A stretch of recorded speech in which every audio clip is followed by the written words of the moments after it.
naluha ang K-superstar na si Kim Son-ho sa mainit na pagtanggap at sweet messages ng Pinoy fans sa kanyang muling pagbisita dito sa ating bansa. Nasa frontline ng balitang yan, si MJ Marfori. Korean by birth, pero very Pinoy at heart talaga ang Korean superstar na si Kim Son-ho. Ito nga ang pruweba niya.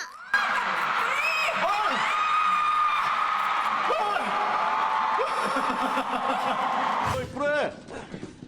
Dumiti ka naman dyan. O di ba? Hindi ka Pero ang makakaya. talagang nagpahiyaw sa buong Smart Araneta Coliseum ay ang viral Kim Son-ho smile mula sa hit K-drama na When Life Gives You Tangerines.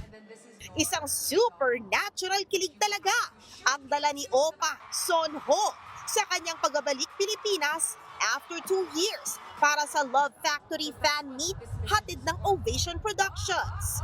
Nag-impromptu acting pa si Son-ho at sinariwa ang Tagalog lessons niya.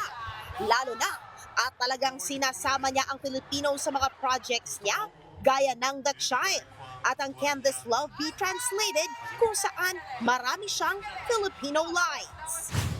Kung gaano ka-give na give si Son-ho para sa fans, ang Son-ho Hadas, prepared din.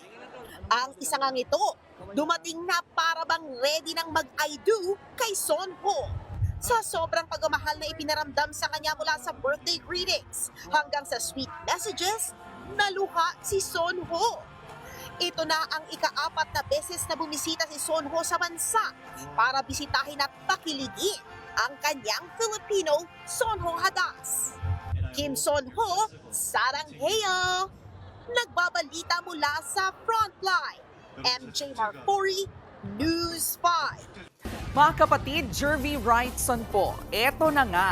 Para sa latest showbiz news at iba pang K-alaman, mag-follow at mag-subscribe na sa social media pages ng News 5.